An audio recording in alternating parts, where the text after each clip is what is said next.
Hai Sourcer, selamat datang di channel Click Source dan sekarang kita berada di segmen L&D Let's Movie Discussion. Segmen di mana kita akan membahas hal-hal seputar film dan berdiskusi tentang film-film yang sering kita tonton. Oke, jadi di segmen kali ini Main Source mau nge-review film yang baru banget tayang dari tanggal 22 Mei kemarin yang berjudul Tuhan Izinkan Aku Berdosa. Seperti yang kita tahu kalau film ini diangkat dari novel, judulnya diganti sih. Judulnya cukup berani dan cukup agak-agak kontroversial ya, yang judulnya Tuhan Izinkan Aku Menjadi Lelaki.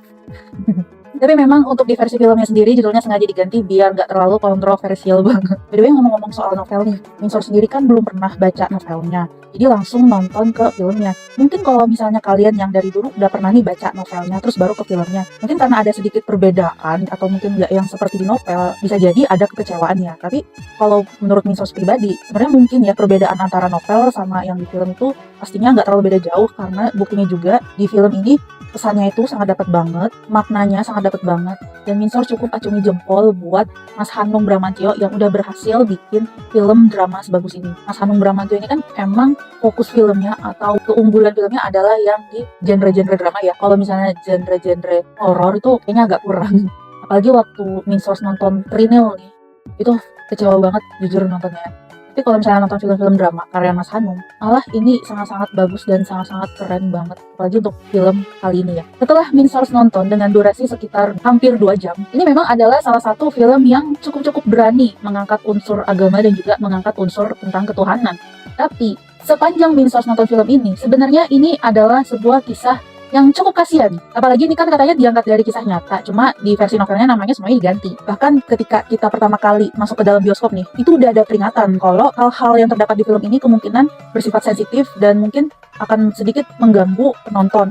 Dan juga ada peringatan bahwa film ini mengandung unsur-unsur ya, mungkin ada sedikit kekerasan, dan juga mengandung unsur-unsur yang topiknya itu sangat-sangat kontroversial. Jadi memang film ini tidak cocok ya ditonton untuk kalian yang terbiasa hidup di lingkungan yang istilahnya tuh suci, putih, atau yang gak terlalu banyak dosa. Dan ini tuh sangat gak cocok ditonton sama orang-orang yang masih berpikiran manusia itu kalau nggak hitam ya putih, kalau nggak bisa jadi putih jadi hitam. Ini sangat tidak cocok ditonton oleh manusia yang masih berpikir seperti itu. Film ini tuh berkisah tentang seseorang yang dia sedang mengalami kayak krisis kepercayaan kepada Tuhan dan juga krisis kepercayaan terhadap agamanya sendiri. Hingga sebenarnya dia itu perlu untuk ditangani mentalnya, perlu untuk diingatkan lagi akan kekuasaan dan juga kasih sayang dari Tuhan. Kalau misalnya kalian ingat, Winsor waktu itu pernah nge-review dan ngebahas film yang berjudul Perjalanan Pembuktian Cinta, yang seperti ini nih thumbnailnya. Di situ kan menceritakan kisah seorang gadis, dia diberi cobaan sama Allah, lalu dia sampai kehilangan krisis kepercayaan terhadap Tuhannya sendiri. Jadi seperti merasa bahwa kok Tuhan ini kayak gak sayang sama dia, kenapa berkali-kali dihujani cobaan seperti itu, apalagi manusia-manusia di sekitarnya, orang-orang di sekitarnya tuh gak ada yang ngasih dukungan mental dan gak ada yang percaya sama dia. Film ini justru ceritanya lebih berani dan lebih ekstrim mungkin ya istilahnya. Jadi peran utamanya di sini bernama Kiran yang diperankan oleh Agni Haq. Agni Haq ini dia adalah salah satu artis yang beberapa waktu yang lalu udah memainkan beberapa film-film yang cukup naik namanya berkat aktingnya dia. Dan sekarang dia kembali memerankan sosok Kiran di film ini, dan ya aktingnya memang dedikasinya tuh salah satu yang luar biasa. Jadi mungkin kedepannya kalau kita nonton film peran utamanya dia lagi mungkin kadang agak sedikit bosan ya, tapi memang aktingnya dia tuh sangat bagus dan sangat masuk banget ke dalam karakter Kiran ini. Jadi si Kiran ini awalnya dia adalah seorang santri di sebuah pesantren atau di sebuah kampus. Di situ dia mendapatkan tuduhan dari seorang ustadz. Tapi ketika si Kiran ini ingin membela diri, orang-orang gak ada yang percaya sama dia. Dan ketika kita nonton film ini, kita pasti akan dibuat greget dan akan dibuat swing-swing gitu emosinya. Bikin naik turun sama orang-orang yang menuduh si Kiran. Sampai akhirnya si Kiran ini jadi harus menantang Tuhan. Dia ngerasa gak percaya sama Allah atau sama Tuhannya sendiri. Akhirnya dia berubah dari yang tadinya dia adalah seorang santri, dia menjadi seorang istilahnya kupu-kupu malam. Tapi trigger yang membuat dia tiba-tiba menjadi kupu-kupu malam itu bukan tanpa sebab. Jadi di film ini kita benar-benar diajak untuk menelusuri kehidupannya si Kiran. Apa yang membuat dia tiba-tiba mau menjadi pekerja kupu-kupu malam tersebut. Dan istilahnya wanita penghibur. Ini tuh berhubungan sama traumanya dia terhadap masa lalunya saat masih di lingkungan pesantren di mana dia difitnah. Lalu dia itu akhirnya sempat berteman dengan seorang ikhwan yang bernama Darul. Si Darul ini tadinya menemani si Kiran karena tahu kalau si Kiran ini nggak bersalah. Tapi lama-lama karena mereka itu mengalami sebuah insiden ya, dimana ketika mereka berdua sama-sama nginep gitu di dalam satu kamar. Dan tahulah ketika antara laki-laki dan perempuan berada di satu kamar dan tidak bisa menahan hawa nafsu, ya terjadilah hal yang seperti itu. Dan ternyata insiden itu membuat si Darul jadi menjauhi si Kiran yang padahal tadinya tuh dia udah nemenin Kiran. Biar si Kiran ini gak sedih karena dia lagi difitnah istilahnya. Tapi karena si Darul ini pergi begitu saja, akhirnya si Kiran ini menjadi kembali sangat-sangat marah. Dia jadi nggak percaya lagi sama siapa-siapa dan dia merasa bahwa orang-orang yang mengatasnamakan agama itu sangat-sangat munafik. Hal itulah yang akhirnya memicu Kiran bekerja menjadi wanita penghibur. Tapi dia bekerja menjadi wanita penghibur tuh bukan gak ada tujuannya ya. Malah di sini dia punya sebuah tujuan, bukan karena dia sekedar ngerasa ih gue udah gak pantas lagi terus dia jadi wanita penghibur, enggak, tapi dia bekerja sebagai wanita penghibur karena dia pengen menangkap orang-orang yang munafik. Dia pengen menangkap orang-orang yang mengatasnamakan agama untuk menutupi topeng kejahatannya. Di film ini tuh banyak beberapa adegan-adegan yang bikin Minsource tuh jadi terngiang-ngiang. Apalagi banyak juga beberapa scene tuh yang rasanya tuh kayak ngena banget dan sangat relate banget terhadap dunia nyata. Kita tuh sebenarnya sadar kalau si Kiran ini dia sakit mental istilahnya. Dia itu lagi mengalami sebuah trauma, terus psikologisnya juga lagi turun, tapi karena tidak ada orang yang mau menolongnya, akhirnya dia jadi ke jalan yang salah. Kebetulan orang yang menolong dia ini itu adalah penjaga kosnya ya, tapi penjaga kosnya ini dia juga istilahnya bekerja sebagai wanita penghibur. Jadi si Kiran ini tuh ditolong tapi bukan sama orang yang beragama tapi yang beneran baik, tapi ditolong sama orang yang dunianya seperti itu. Apalagi kita juga dikasih lihat kalau si Kiran ini dia terpaksa ngekos di tempat para pekerja wanita penghibur, istilahnya tuh tempat-tempat orang-orang yang bermaksiat lah. Dia terpaksa karena butuh biaya kos yang murah.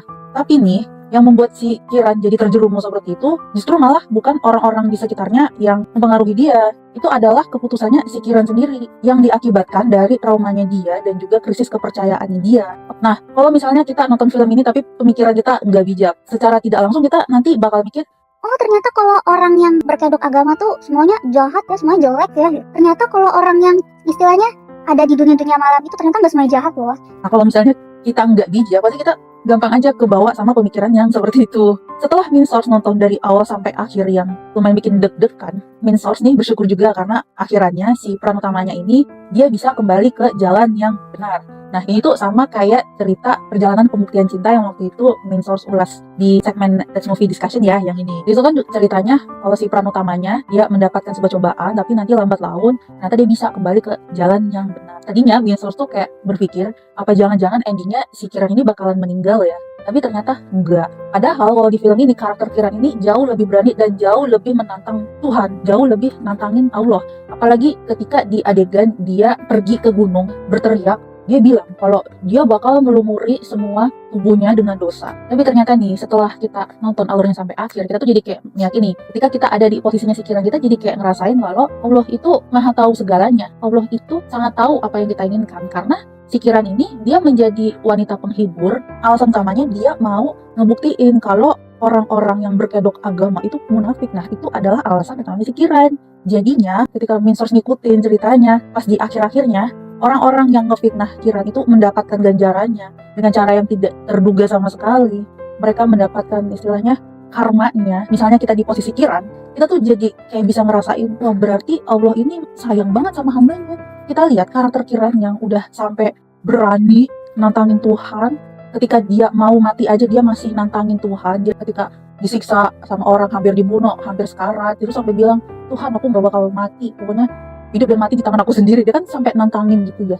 Dan ternyata Allah itu maha pengasih, maha penyayang.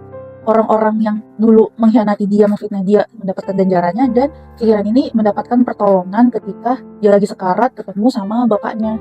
Kalau misalnya kalian nonton ini, pasti bakal banjir air mata deh ketika scene si Kiran ketemu sama bapaknya yang sudah meninggal. Jujur di situ Minsource tuh kayak mau nangis, tapi kayak masih ketahan, terharu banget. Dan Minsource tuh sangat suka sama karakter bapaknya Kiran. Kalau karakter ibunya Kiran, Minsource tuh justru malah kesel banget ya. Ternyata orang yang benar-benar sangat peduli sama Kiran, yang benar-benar tahu Kiran itu seperti apa, itu adalah ayahnya sendiri. Sedangkan ibunya tuh malah nggak mau percaya sama anaknya. Di situ kita sebagai penonton kalau ngelihatnya pasti kesel banget sama karakter ibunya. Terus kalau secara plot alur cerita nih ya, mungkin menurut Minsource kekurangannya ini adalah pas di awal-awal alurnya yang terlalu maju mundur. Kadang-kadang kita tuh jadi agak kesulitan cara ngurutin alurnya nih gimana, karena benar-benar maju mundurnya ketika kita lagi nikmatin alur maju yang seperti ini, tiba-tiba langsung balik ke masa lalu. Nah ketika kita lagi ada di alur yang di masa lalu, dipotong lagi sama alur yang di masa depan, padahal kita lagi penasaran banget sama di alur itu.